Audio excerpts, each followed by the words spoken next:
Live streaming, lebih tepatnya in real live stream yang dimana sekarang sangat-sangat populer dilakuin sama banyak orang karena kemajuan teknologi, kecepatan internet, dan kemudahan untuk melakukan streaming. Hampir semua orang sekarang bakal ngelakuin live streaming. Dan kali ini gue mau nge-coverage sebuah kisah di mana ada streamer yang secara terang-terangan melakukan in real live stream, mendokumentasikan melakukan pelecehan. Bukan cuman ganggu, bukan cuman ngerusuh, bukan cuman bikin clip farm. Streamer ini di tengah konvensi kumpulan para streamer, jadi ada expo gitu yang isinya para streamer dan banyak streamer juga melakukan in real live stream. Dia melakukan streaming berlomba-lomba pada dirinya sendiri, sebanyak-banyaknya melakukan sexual harassment. My God, ini keterlaluan. Dan ada ironi sih di akhir kalau kalian mau nonton. Jadi,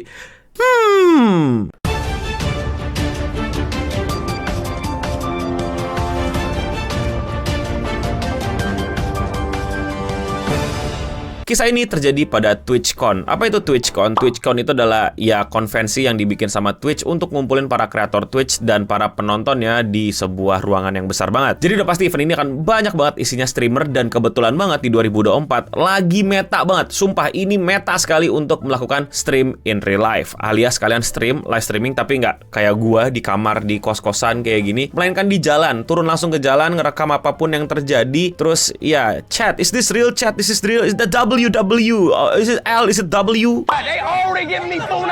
Dan banyak lah yang ngelakuin itu. Dan salah satu adalah streamer ini yang gue nggak mau sebutkan namanya, yang dimana dia benar-benar berusaha untuk cloud chasing. Cloud chasing itu bahasa Indonesianya apa ya?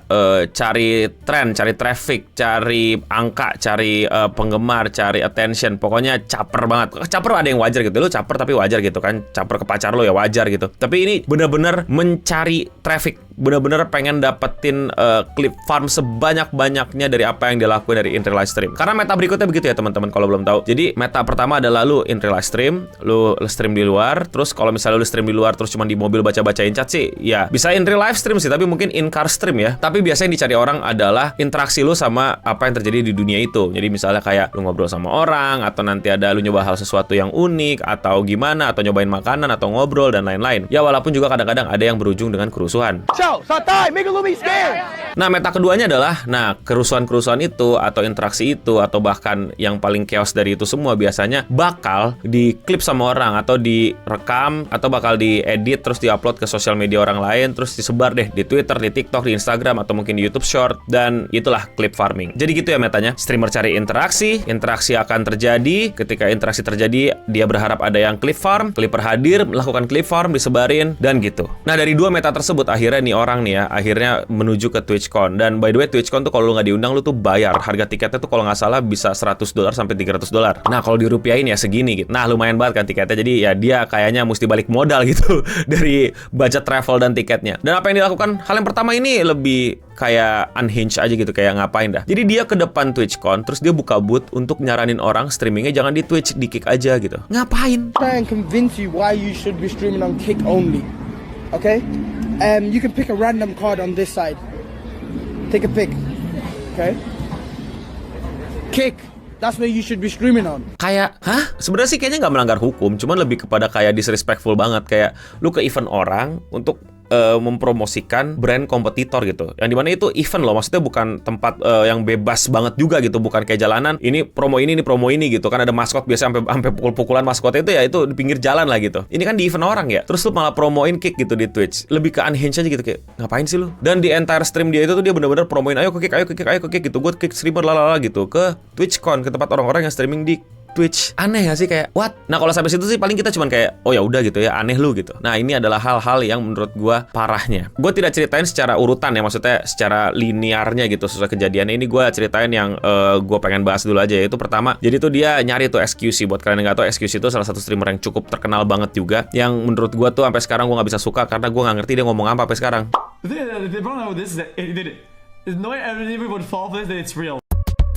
Tapi subscriber dia, followers dia udah puluhan juta dan datang ke TwitchCon. Dan orang ini pas ngelihat SQC langsung melakukan hal yang paling cringe. Come on, bro.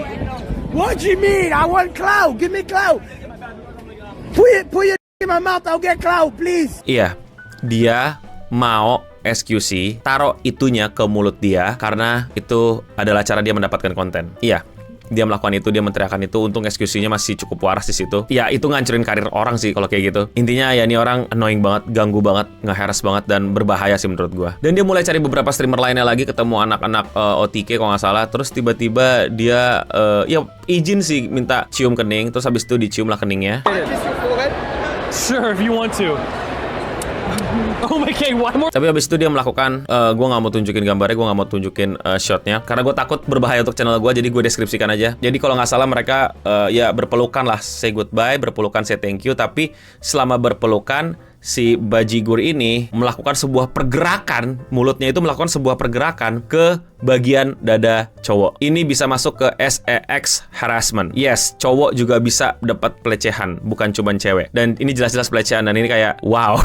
Too much. Ini harusnya langsung panggil polisi sih, harus langsung penjarain aja sih. Dan ternyata sepertinya belum selesai. Dia masih berpikir kayak, oh my god, ini masih kurang, men. Gue butuh yang lebih sadis dan lebih parah daripada ini. Karena kenapa? Karena gue adalah cloud chaser, haha gitu. Kayak apa ya?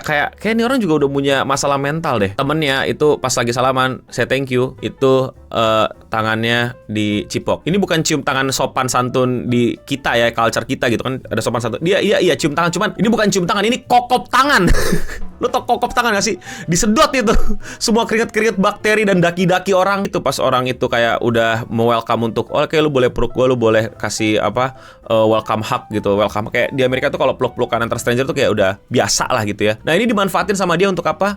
Untuk dicipok. Bukan dicipok lagi, disedot, tau gak lo? Ini pas lagi pelukan. It's not okay. It's not okay. Never do that. Ini kacau. Ini pelanggaran. Ini fatal. Ini sangat-sangat tidak baik. Ini jangan pernah ditiru. Kalau lu ditiru, siap-siap lu ketemu penjara. Mau lu lakuin itu ke cowok, ke cewek, sama aja. No one gonna like it ya, kecuali emak lu karena udah kesian mungkin sama lu. Jadi ya, kalau lu berpikir untuk melakukan ini demi mendapatkan klip farm dan lain-lain, jangan lakuin. Ini adalah contoh nyata dari bagaimana orang itu udah kayak gila itunya, racun itunya gitu, sama attention, sama menjadi pusat perhatian, nambah subscriber, nambah angka. Udah nggak sehat sih menurut gua, udah berbahaya sih. Kalau lu pada nggak membendung mental lu dengan baik, melatih mental lu dengan baik, dan mengerti dan paham internet dengan baik, jangan kaget salah satu di antara kita nanti akan ada yang kayak gini gitu. Dan tentu tujuan gua ngomongin ini salah satunya adalah untuk ingetin lu pada nih, jangan sampai lu kayak gini. Ini nggak benar. Walaupun itu terjadi di Amerika yang mungkin kulturnya lebih bebas gitu ya, personal space-nya lebih terbuka, still not a good thing. Apalagi lu lakuin di sini, it's a big no-no. Dan tentu saja ini kelewatan batas. Akhirnya langsung dipanggil security untuk dia dikeluarin dan gak dimasukin lagi ke TwitchCon. Karena jelas, yes nih, buat kalian yang ada di event ya, dan kalian ngelihat orang ngelakuin ini, laporin men. Ini berbahaya, ini mengganggu dan bisa merusak keterangan event. Laporin ke petugas keamanan, laporin ke official. Untuk orang ini jangan dikasih masuk event. Hi, officer. David. David, you want me to the phone? Yeah, of course, officer. No problem. I need to go outside the building. Yeah, outside the building. But then they took my badge, so I can't come back in. Nah buat lu pada nih event wibu nih yang mau norak-norak kayak gini, enggak ya, lu kayak dia tuh ya, lu sejelek dia ya, lu nggak keren, lu jelek. Jangan dilakuin, jangan pernah lu berpikir untuk jadi kayak gini. Dan in the end, seperti yang gue dijanjikan, ada sebuah ironi, bukan ironi lah, ada sebuah kelucuan gitu, ada sebuah hal yang kocak, yang nggak kaget juga sih, tapi ya sedikit W untuk Kick, karena Kick akhirnya nge-ban orang ini dari platformnya. Lu tau gak sih lucunya di mana? Karena seperti yang lu lihat di awal video, dia itu ngepromosiin Kick di acara Twitch. Jadi udah jadi kayak semacam agen-agen perubahan Kick gitu, yang turun langsung ke lapangan, yang sangat-sangat berusaha merelakan dirinya untuk membantu Kick karena Kick adalah platform yang dia suka gitu kan. Dia masuk ke markas musuh gitu kan, infiltrasi ke markas musuh untuk bikin kerusuhan, untuk promoin Kick, untuk ngasih tau ayo semuanya pindah ke Kick, ayo ke Kick aja dan lain-lain. Di ban dari Kick. Kocak. Jangan lu ngerugiin orang lain. Lu gak harus jadi orang baik. Lu gak harus jadi orang yang super dermawan, sangat-sangat baik hatinya, sangat-sangat penolong dan lain-lain. Cukup dimulai dari coba jangan brengsek dulu. Bisa gak? Bisa gak tuh jari-jari lu jangan brengsek? Bisa gak itu kelakuan-kelakuan iseng lu? Bisa gak lu gak kayak gini dulu aja gitu? Gak harus jadi yang terbaik. Mulai dari situ. Nah, Indonesia kan udah mulai rame nih sama in real live stream, udah mulai rame nih sama stream jalan-jalan ya kan, dan juga gara-gara Speed dengan kerusuhan yang dia bawa. Menurut kalian ada nggak ntar yang bakal kayak gini nih? Please, jangan sampai ada ya, please. Tapi kalau menurut kalian bagaimana? Komen di bawah. Kalau kalian suka sama konten pembahasan seputar internet yang sedikit banget bahas tentang Indonesia atau konten kreator Indonesia, tapi lebih ke kultur internetan, konten kreator dan live streamer di luar Indonesia, lu bisa support gue dengan sesimpel klik tombol subscribe. Sekian seputar internet untuk episode kali ini. Gue Nobering pamit undur diri, dan untuk kita semua, stay clean and sound.